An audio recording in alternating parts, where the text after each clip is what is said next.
Sweet Pea and the Ant.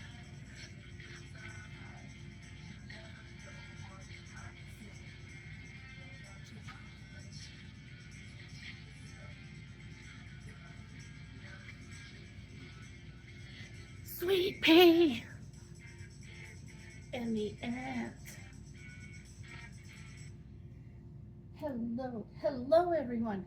And I am Mistress Sweet Pea, Mistress of Tech and all things of the other inconsequential. And thank you for tuning into my podcast. We are live in Lyons, Nebraska at Bill Hedges' studio here in obviously Lyons, Nebraska. And this is his Lost in Space studio. This is my buddy here. I think his name is Zachary Smith. So anyways, he's my guy tonight for the show. And I wanted to thank everyone for tuning in and hope everyone is having a great day. Tonight we're going to talk about something about an actress. Well, I should say she was an American punk musician. She was best known as the lead vocalist and lyricist for the Gits, which is a group. Her name is Mia Zapata, and we're going to discuss her life and her history. But I do want to point out one thing about this. Mia Zapata, her life mattered.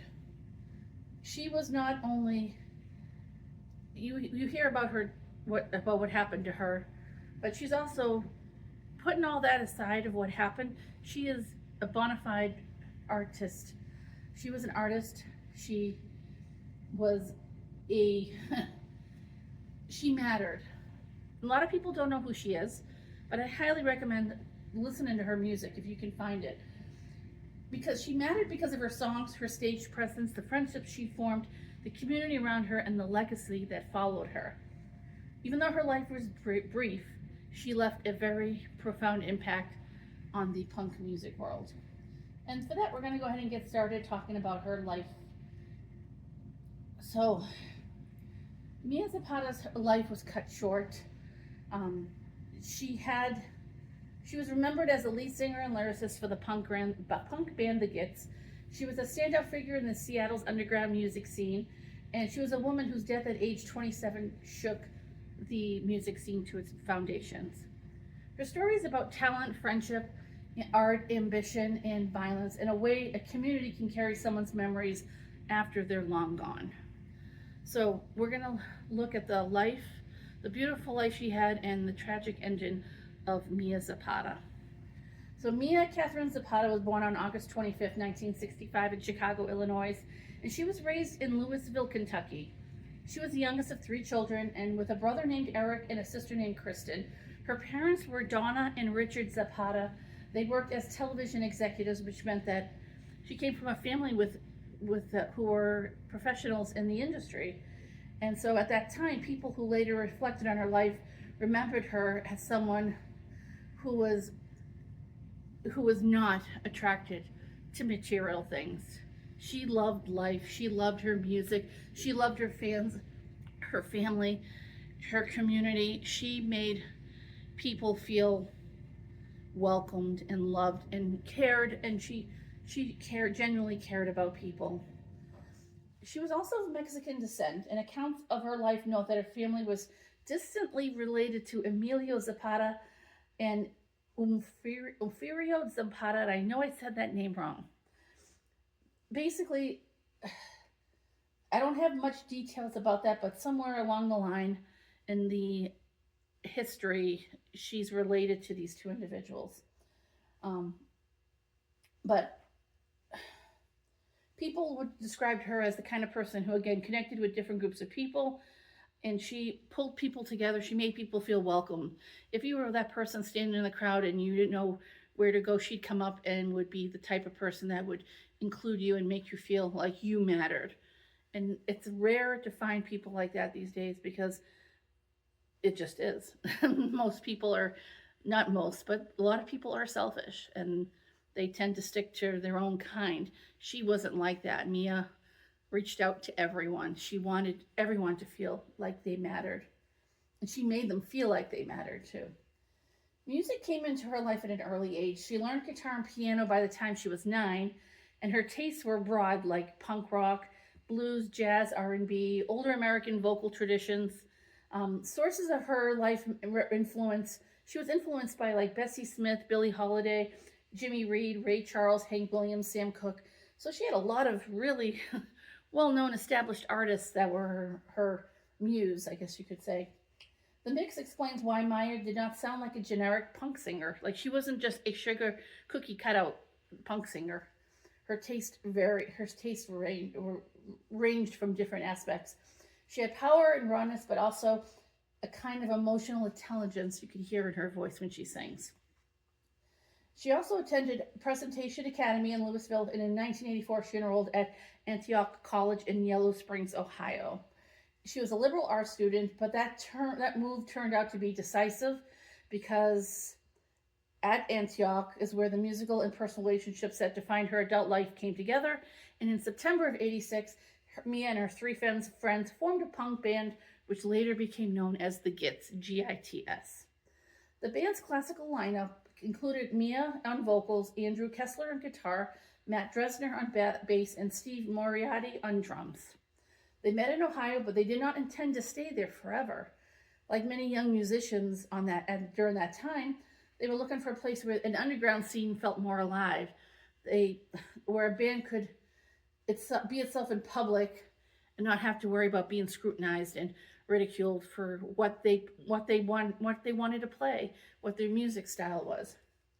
So in 1989, the Gits relocated themselves to Seattle. That put them in one of the most important music cities in America, because that was right before the grunge explosion took off in Seattle. So the Gits were not simply riding on a trend, they were part of a local ecosystem of clubs, houses, friends, benefit shows, you name it. They were part of this huge artistic community. Accounts for the time frame from the members moving into an abandoned house, they called it the rat house that they moved into. So Mia got a job at a local bar. She was there to get herself established, get herself in a routine. But that part of her story matters because from a practical side of the myth, there was also a legacy. Before her legacy took off, she was an average Joe, working, trying to make a living for herself, trying to get her music career and group off the ground and stay afloat. And the group made something magical. They developed a strong reputation in Seattle's underground punk scene through live performances and independent releases in the early 1990s. They often played in friends' houses, friends' bars. Local feminist and punk communities accepted them. They played there. She was noted for powerful vocal cords, a fiery stage performance, and people felt immediately like they were drawn to her. Like, her stage presence was immeasurable. I mean, she was just out there, and people were just drawn to her. In 1990, the Gits completed an international tour without a recording label backing them up, which was a remarkable measure given the fact that they built this group on their own and they didn't have a recording contract. By 1992, though, they released their debut album, French and the Bully, which helped establish them as one of the most essential bands in the Seattle punk underground scene. So some of those songs include Second Skin, Another Shot of Whiskey. And if you can, definitely go to YouTube, check out the band. They are really good. You will not be disappointed. But Mia's contribution to the band was not just as a singer, but as a lyricist and an emotional center. So her songs, if you listen to the lyrics of her songs, she put a lot of feeling into them. They were rather personal and than overly politicized. She wanted to create music that everyone can relate to. Like, if you listen to one of her songs, you'd be like, wow, I remember that happened to me too. Like, she wanted to make her songs relatable so people can say, hey, I get you. I was there. I know exactly what you went through. That distinction mattered because later narratives sometimes turned her into a broad symbol first and an artist second, which she did not like. In her own work, the songs came from live feelings, direct speech, and from her heart. And she considered that making herself known to others and making people feel like, hey, she wanted to write music people can relate to. Because in all honesty, why would you want to listen to an album if you can't relate to any of the music, any of the lyrics? Like, why would you? I know I wouldn't. So there's also another part of her life that often appeared in profiles, the contrast between her upbringing and the way she chose to live as a working musician. Her father later described her as living in two different worlds, one shaped by her influential family and the other one shaped by material comfort, which honestly didn't matter to her. Like, if you look at her history, like, she was not a materialistic person. She didn't care about material things. She just wanted to do what she loved, and that was make music. By the 1993 era, by the year 1993, the Gits were on the edge of a broader recognition. They were working on their second album, which was Enter the Conjuring Chicken, and in June of '93, Atlantic Records made them an offer they could not refuse, and they signed up with them. But then they got signed. Mia was happy. She felt like she was on top of the world in 1993. They finally got their recording contract. They were going to be able to make albums. They're going to tour. She felt like the possible, like the sky's the limit. Like, she was going above that. They were all riding high on happiness, and they were so excited about this contract. Then life dealt her a serious blow. On July 7th, 1993, everything changed. Shortly after 2 a.m., Mia left the Comet Tavern in Seattle's Capitol Hill area, which was a popular local music community area. She stopped briefly at a nearby studio to visit a friend in the same building. And unfortunately, that was the last time she was seen alive. Investigators later concluded that she was attacked not long after that. Her body was found around 3:20 a.m. near 24th Avenue South and South Washington Street. She was beaten, raped, and strangled. She was only 27 years old. Because this part of her story is painful, it deserves to be told plainly and without any sensationalism. Mia was not famous because of the crime, but the crime changed how many people came to know her name. Before her death, she was a rising musician with a devoted following and a growing industry presence and attention. But then after her death, she became a symbol of how violence against women can alter just one life, but also alters an entire community. It's disgusting that women have to be subjected to that. She was just going to visit a friend and was not seen anymore. What warranted her to be murdered? Who gave anyone the right to do that to her? No one. It's disgusting that women have to be afraid to walk out in public or walk just anywhere. I mean, yeah, it's the middle of the night, but still. Any woman should be able to go wherever they want to go and not be bothered by anyone. And unfortunately, the way things are today, it's just going to get worse. So the initial investigation didn't solve the case quickly. Police first focused on her boyfriend that I was told she had at the time. I don't know if that's entirely true, but I was advised that she did have a boyfriend at the time. They reached out to her immediate circle. They went through the entire Seattle punk underground scene to try to find who could have done it. They even, bands like Nirvana, Pearl Jam, and Soundgarden at the time, they also pitched in to raise money to help support the investigation.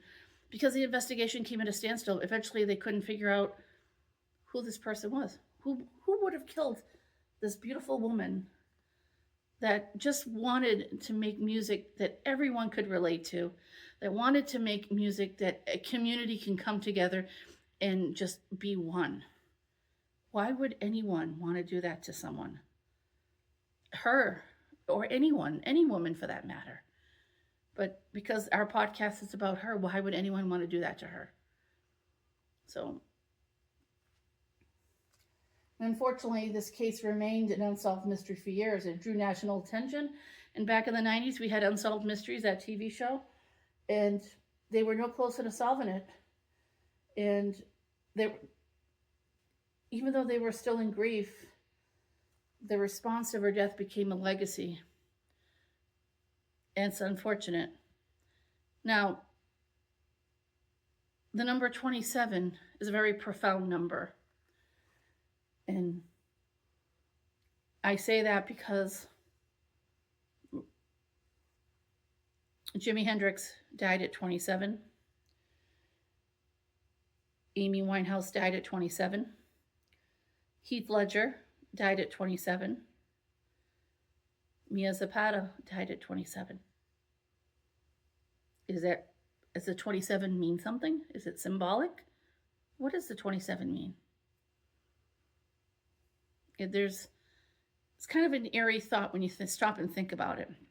I know to some people it's just a coincidence.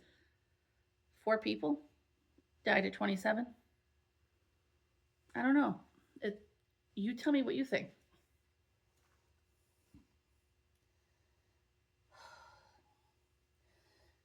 After her death, women in the Seattle area began discussing violence against women and the lack of accessible self-defense resources that were available at the time.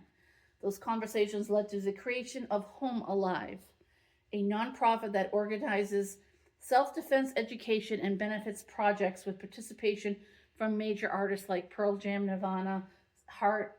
Even the presidents of the United States were a part of this. Mia's death did not create the problem, but it forced the community to come together to confront it openly and collectively. It brought the community together to make this a problem. No woman at all should be subjected to this. It doesn't matter what kind of person you are. It doesn't matter whether you're the nicest person or the evilest person. No woman has a right to be murdered, killed, or anything like that. No, it's just not right. Yes, it's the middle of the night. She went to go visit a friend. So why would anyone want to kill someone like that? Or any woman for that matter. So this Home Alive project, I'm not sure if to this day, I think it's still an ongoing thing. I don't think they defunded. I'm not sure. My research hasn't indicated yes or no. So I'm going to assume for the sake of this podcast that Home Alive project is still active. And it's just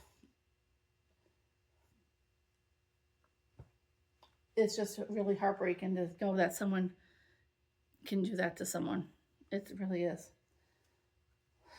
But the case finally broke with DNA evidence. In December of 2002, tested linked biological evidence from the crime scene to a gentleman. For the sake of the family, I don't want to mention this person's name, but they did find someone whose DNA matched into the database from a 2002 arrest in Florida. The person was arrested in January 2003 and charged in her murder. In March of 2004, the jury convicted him of first-degree murder, and he was sentenced to 36 years in prison. That's it. 36 years in prison is going to make up for the loss of a life that can never come back. I don't know. What do you guys think? I'd like to hear it.